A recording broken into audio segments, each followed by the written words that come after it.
Hey, what's up everyone? It's your buddy Matt here. Welcome back to my channel. In the previous video, we finally completed the teardown of our 1968 Super Olympique Opposed 370 motor. We ended up realizing that the crank bearings were toast, horribly rusted, must be replaced. However, I have a vintage run coming up in a couple weeks and I don't think I'm gonna have time to get that engine rebuilt. So it's time to move on to plan B.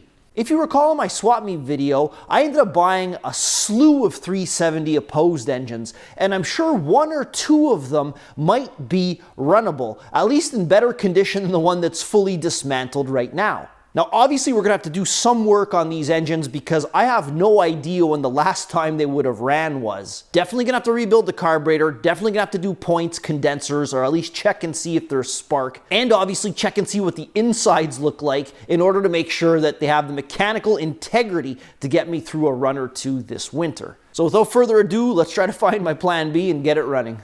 All right, so these are some of the engines. I know that I have two other ones, but they're locked up. When I look at these ones here, this one looks pretty complete, and it turns over. This one appears to be missing some parts. We'll forget about it. This one over here, locked up, complete but locked up. This guy over here, locked up as well. This one, well, missing way too many parts. And finally, oh, this guy's turning over as well and looks pretty darn complete. So our two candidates for this project are going to be this guy over here and this guy right here. Let's get them on the bench and see which one we choose.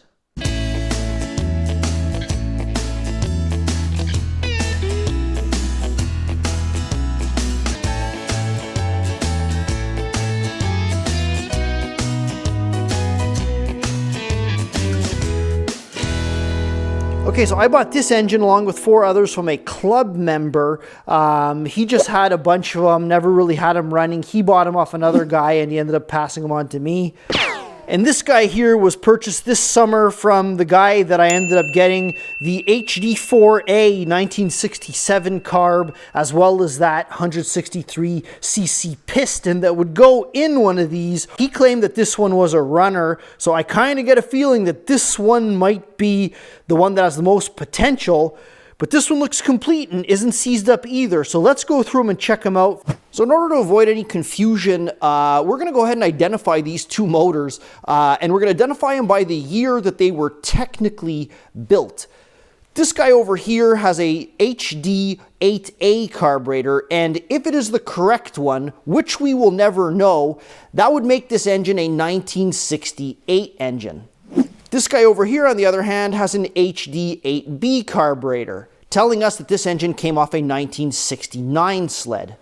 Now, we'll never know if these engines came off of an Olympic or an Alpine, but it doesn't really matter. Right now, all that really matters is we're going to call this guy the 1968 engine and this guy the 1969 engine. So first thing I want to do is take the spark plugs out and rotate the engines to get a feel how well they turn over.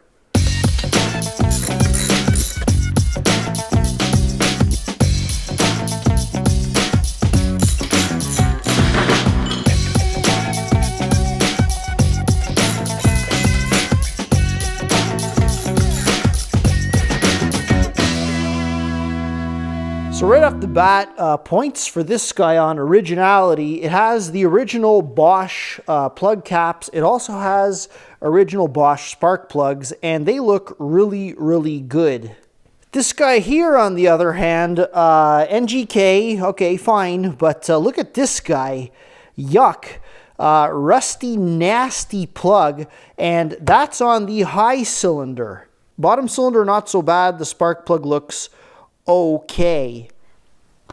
Now I'm just going to tilt them up, spray a little bit of penetrating oil in them, and turn them over to see how smoothly they spin.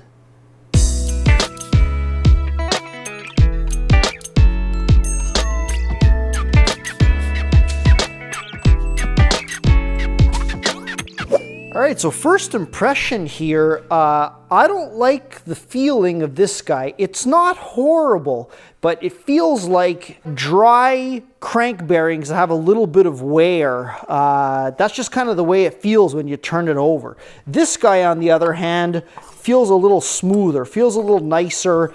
You don't get that dry bearing feel. So another point for this one, the underdog really moving up here. So one thing that I like to mention that I'm very, very excited about, these engines are notorious for having scrapped spark plug threads.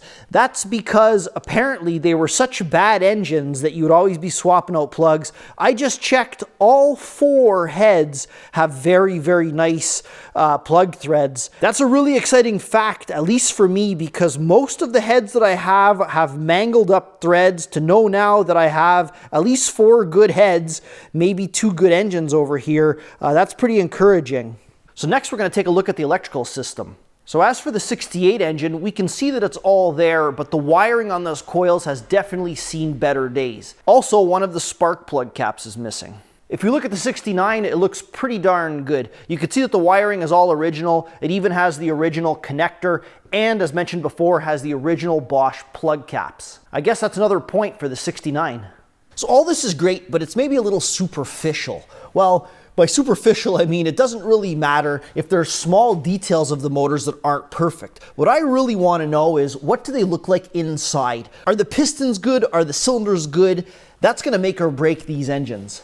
So first, let's go ahead and blow these guys down because they are a little bit dirty, and then go ahead and pull the carbs off. That's going to give us a good indication of how that rear cylinder is. That's the one that usually has corrosion when the engines had water in them.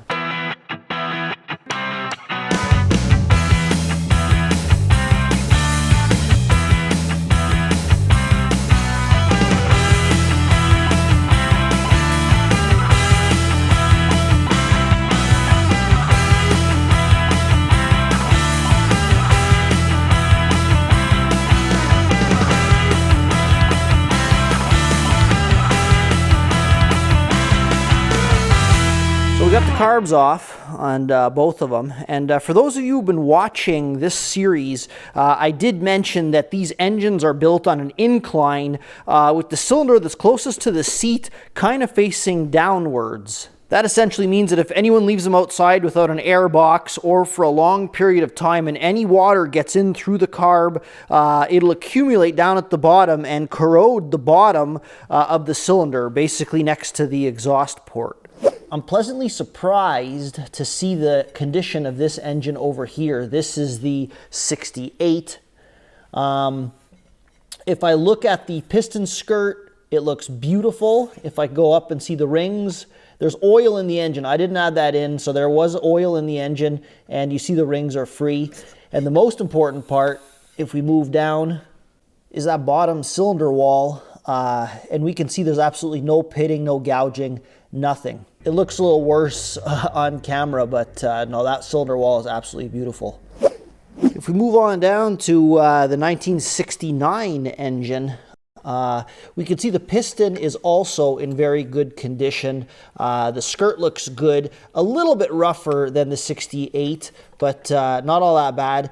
No oil in this engine. It's been dry for a little while, but you can see the movement in the rings ever so slightly. And when we zoom on down into the cylinder, it looks absolutely marvelous as well.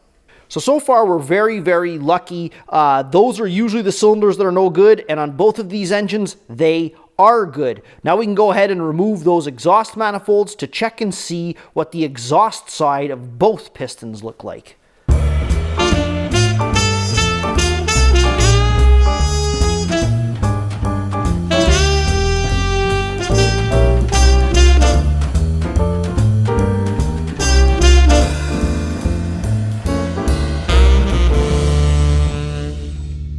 All right, so as we go in for a little look, this is the lower cylinder, the one that usually has more damage. And as you can see, the intake side of that cylinder is really, really nice.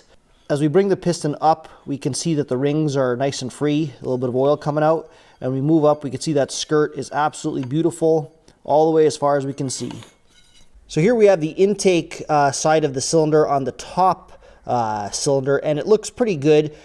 If we remove the oil, the skirt actually looks pretty good, but there is rust in that cylinder. You guys might remember this spark plug, the one that was full of nasty rust. That's the one that came out of this top cylinder. And I kind of wonder if this is the culprit. As to why there would have been rust on this spark plug, I'm not sure, but there is a little bit of rust inside that motor. So the pistons and cylinders look really, really good, other than that weird unknown rust. Let's take a look at the other engine and see how that one looks.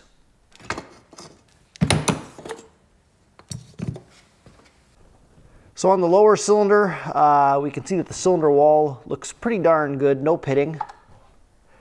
The piston rings are nice and loose, and the skirt looks pretty good too. This is the skirt on the upper piston, looks good. Rings, they're loose, and the cylinder wall looks pretty darn good also.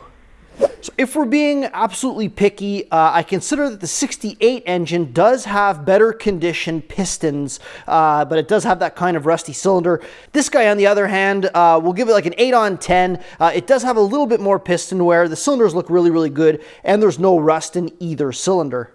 All right, so I suppose it's time to tally up those points. If we look at the 1969, who was the underdog, it does have the smoother running crank bearings. It has a more original and better conditioned coil pack area, and it has the original Bosch plug caps and plugs.